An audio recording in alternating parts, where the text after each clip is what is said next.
The Ghost of Greenwood. This is an overview of the Tulsa Race Massacre by Amy Sellers. The Tulsa Race Massacre would take place nearly 50 years after the Emancipation Proclamation in 1863, after the Civil War ended in 1865, and after African Americans obtained the right to vote in 1866. During the 1920s, segregation was nationwide.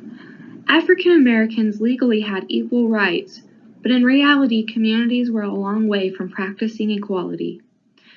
African Americans had to endure common forms of segregation in everyday life, such as having to use separate bathrooms, not being allowed in white restaurants or buildings, and attending separate schools. There were even more extreme forms of racism, such as the Ku Klux Klan, who publicly preached white supremacy and sometimes took violent action towards African American communities. Tulsa, Oklahoma was no exception. Throughout the first half of the 20th century, Tulsa was an extremely segregated city.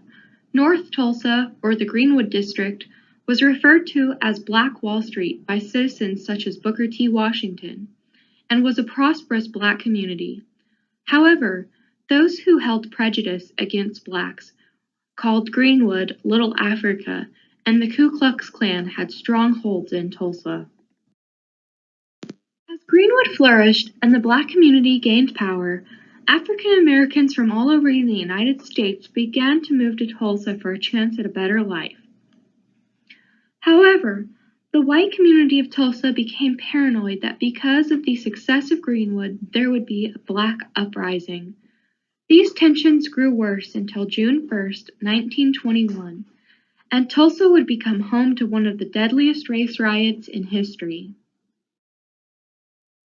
It all started on the night of May 31st, 1921. Some believe the riot was a series of unfortunate events that turned into a fatal massacre, nothing more than an accident. However, others believe the riot was planned down to the hour. The reason many believe it was planned is simply the sheer amount of destruction that occurred in such a small time frame. Regardless of whether the riot was planned or an unfortunate event, the story begins on the afternoon of May 31st, 1921, with Dick Rowland. The event, that was either the spark or the excuse for the riot, took place in the downtown Drexel building on 3rd and Main. When Rowland stepped off of the elevator onto the 3rd floor, Miss Page, the young elevator operator, screamed and accused Rowland of sexually assaulting her. Only Rowland and Miss Page know what took place on that elevator. That evening, the Tulsa Tribune published a paper saying that Rowland had sexually assaulted or raped Miss Page. The white citizens became outraged. A posse formed, and they planned to hang Rowland, but the sheriff protected him in the courthouse. As the mob gathered outside of the courthouse, a group of 75 blacks approached with guns. They were greatly outnumbered by the estimated white mob that had grown 1,500 strong, many of whom were KKK members.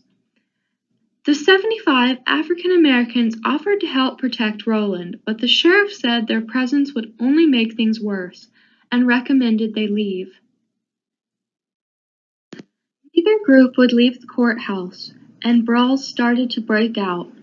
Eventually, a shot was fired. No one knows who fired the first shot. The papers later claimed the shot was fired by a black protester, but of course the paper was owned by white males of the community. After guns began to fire at the courthouse, people from both sides started to scatter. If there had been a good time to say, "That's enough, let's go home," this would have been it.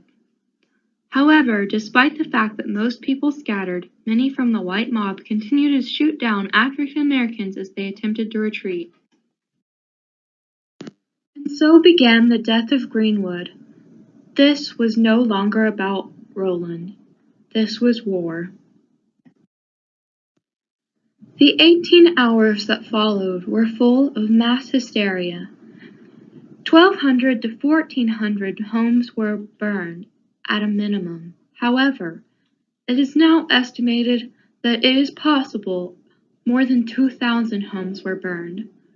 The official death report was 36, but it is now believed that at least 300 people were massacred that night. 8,000 to 10,000 were left homeless, and Greenwood businesses, churches, libraries, and their hospital burned to the ground. Following are quotes from survivors. I never saw my stepfather again, nor our little pet bulldog Bob. I just know they perished in the riot. My stepfather was a family man, and I know he did not desert us. I just wish I knew where he was buried. Otis Clark, born 1903. There was such a commotion going on, airplanes flying overhead, dropping something that set fires, bullets dropping everywhere, smoke, fire, noise, and terrified people running for their lives. Nell Hampton. After the riot was over, my mother looked and looked for my father, but she never found him. His loss haunted her the rest of her life, and it ruined my life too. Leroy Hatcher. My uncle, Bailey Webb, was a Tulsa policeman, so he had access to prior knowledge about bad race conditions in Tulsa, and his warning allowed us to get out of Tulsa early. Mary Watson. It is evident by these quotes that at least part of the riot had been planned. Nick Rowland was an unlikely survivor of the Tulsa Race Massacre. He was declared innocent of all charges. The same week, Rowland fled Tulsa and never returned. Pictured on the left is an African American killed by the riot. This picture was placed on a postcard and sent out with the caption, "Charred Negro, killed in Tulsa Race Riot, June 1st, 1921. The dawn of June 21st, 1921. The National Guard showed up, but it was too late. They contained black citizens at the Tulsa Fairgrounds until the heat from the riot died down. No black citizen ever received compensation for their loss. Insurance claims were denied, and the government turned their back on Greenwood. The entire riot was hushed as the years went on. Many black citizens found it too painful to stay and left Tulsa forever. Greenwood never fully recovered, and the effects of the riot can still be felt in some ways today. It was 2009, nearly 100 years later, before the race massacre was added to the Oklahoma public school history books. The name of the event was changed from Tulsa Race Riot to the Tulsa Race Massacre in 2018 to honor those who lost their lives that night. Today, the Greenwood Cultural Center is a memorial to the Tulsa Race Massacre. And in the future, they hope to excavate Oakland Cemetery in North Tulsa. It is currently being investigated as a mass grave site. They believe unknown victims of the riot may have been buried there. Today, downtown Tulsa prides itself on culturally diverse music and artwork on every street corner. There has been a movement to renovate Greenwood to its former glory. People are encouraged to be proud of their heritage, whatever that may be. A lot has changed in 100 years, but one thing is for sure, the massacre of 1921 will forever haunt Tulsa's past and to shape Tulsa into what it is today.